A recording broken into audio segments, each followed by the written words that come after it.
what's that you got there, Spencer? Oh, this, right. Well, I thought maybe we could watch a good movie. We could watch this one.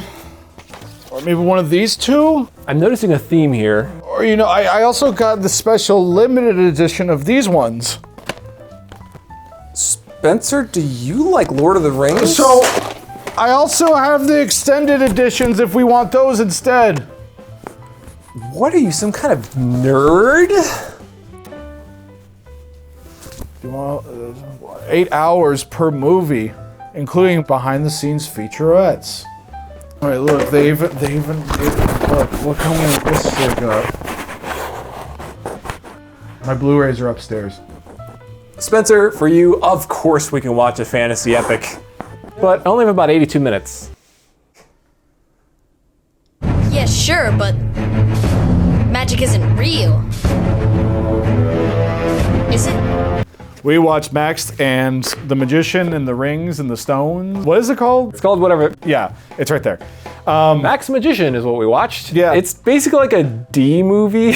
When we were considering watching it, we started watching the trailer because we weren't sure if we were, on board. Like the first thing they show is this really good prosthetic makeup. It was like the old Hollywood trick, like let's put everything that is good within our movie into the trailer so that people will come and see our film.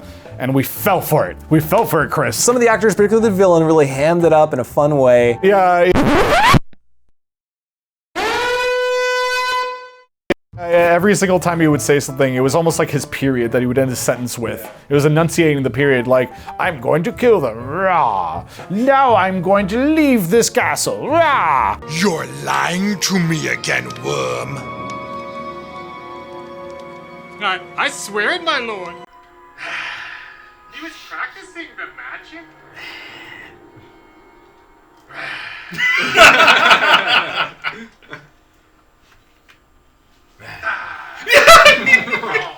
It's pretty good. It was a fun noise, and he kept doing it to express many different emotions. And then it was interesting because you would have other special effect makeup that just didn't look like that they were finished. There was one guy. The worm guy, yeah. Like in most of the scenes we see him in through most of the movie, it looks like it's half finished. It's like, okay, I see why they have a hood over his face, because he's definitely a couple steps down from the other people. But then we see him later, and he looks really good. Someone who gets paid to kill you. That's the same guy. They just did more makeup on him this time. Oh, it is? Yeah, it's the worm. They just finished his makeup. What? And I think it was because of the fact that it was in the cave so that they could hide it. That's why they put up the hood and they're like, oh, it's darker so maybe people won't notice. And then when he's actually out of the cave, like, oh, that looks really good. It actually looks well done. Like, good job on that. They kept on using caves that looked like they were from like Luray Caverns. Yeah, that's what I thought of, yeah. Yeah. Did they shoot there legally or they did like smuggle their things in? Yeah. I mean, it's basically the story of like a kid who knows how to read. Because that's what he does, right? I mean, he reads the book and magic spells happen. Well, no, and he beats people with sticks. Oh, that's true. That was an odd twist, I felt. Usually with a kid's film, especially like this, and I think that's why it makes it more fun, is because usually in children's films, they're like, oh, the power was within you or something like that. Like, no, we use sticks. Like, usually that's the pivotal point in the film, where it's like, oh, I found a new power about myself. Like, no, use sticks. Dude, we only enjoy it because we've been to the fair, we know a lot of the places it was shot, we know some of the people in the film, like, did that color our experience more than the average moviegoer? It wasn't even there that much, the Maryland Renaissance Fair. Yeah, it was like maybe 20% of the scenes or something. Yeah, we watched the beginning of it on YouTube, and it has this really cheesy effect where like, they basically toss this magical scroll into the frame, and then they have a few like really basic green like sparkle effects to suggest that it's been magicked into existence. And then we're like, wow, okay, that's kind of funny that they did it so cheaply. But then when we bought it on Amazon and we watched it there, and it's like white sparkles. Yeah. It felt like the George Lucas edition where the director said, no, it's not perfect yet. And then he revisited it 10 years later and fulfill my vision. You need to put Windows Media Player because now they just updated it and it's gotten all these amazing effects. A lot of the dialogue with Mr. Tim seemed... Oh, that's right! We gotta talk about Mr. Tim! It felt like it was maybe tongue-in-cheek intended to be read as like... pedophilia? Pedophilic? Max runs away from bullies and then he goes to this old man and, automatically you assume this is his friend. Or his grandpa, maybe. Old man doesn't know who he is. Is it? No, it's no! Do you know karate or something? I need to kick his teeth in. What are you assuming he knows? Violence isn't always the answer, son. It is just a random person. But maybe we can come up with something, a little bit more imaginative.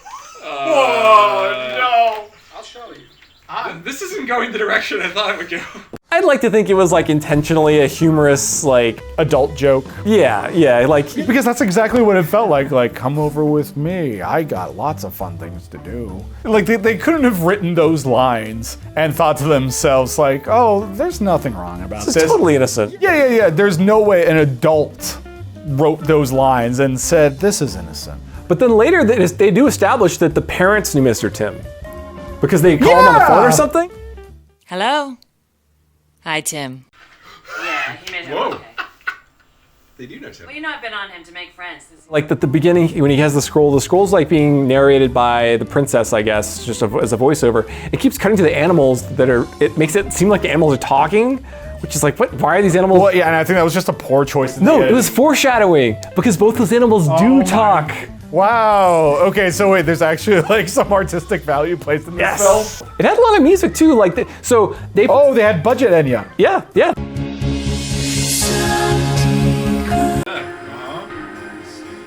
Is this budget Enya in the background?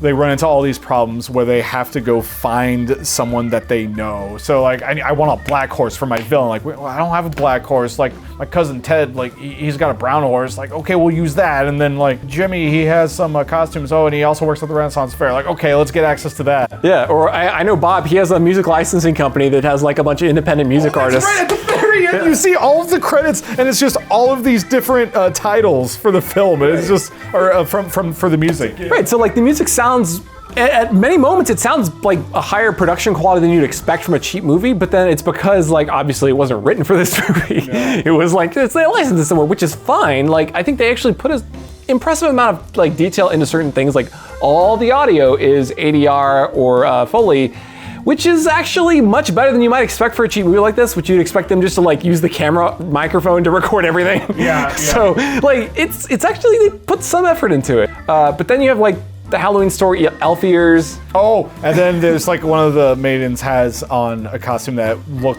like that it's straight out of the Spirit Halloween catalog. So there was some inconsistency. I feel like they had a budget and they spent it on the makeup.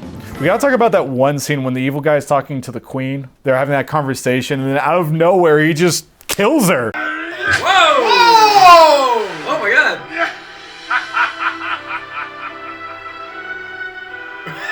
Wow!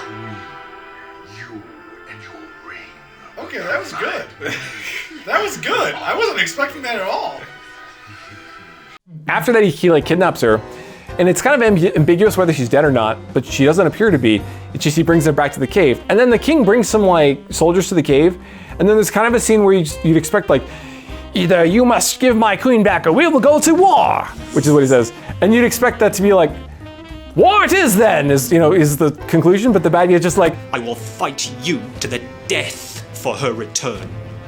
Now, hold on a second. well, they even hand wave it away with the princess backslash, like, why are you fighting anyway? She's like, oh, it's too much, it's too long of a story to tell. Yeah, it's difficult to make a fantasy film, low budget, actually entertaining. So you kind of get the same effect with Cats, whereas you can't make that into a film. So you just take it for what you are given, which is just kind of corny fun. Yeah. And I do think that we did get more enjoyment out of it just because it was made in areas that we are familiar with.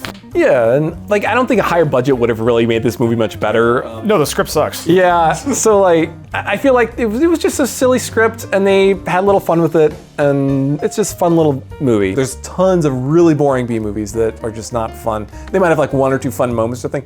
This is kind of a mixed bag. It's okay. It's not entertainingly bad. It's just it's there. So Chris, was this the best of the last three movies we watched? It was better than Sonic. Yeah. Was it better than Cats? No. Okay. No. So Cats won. Yeah.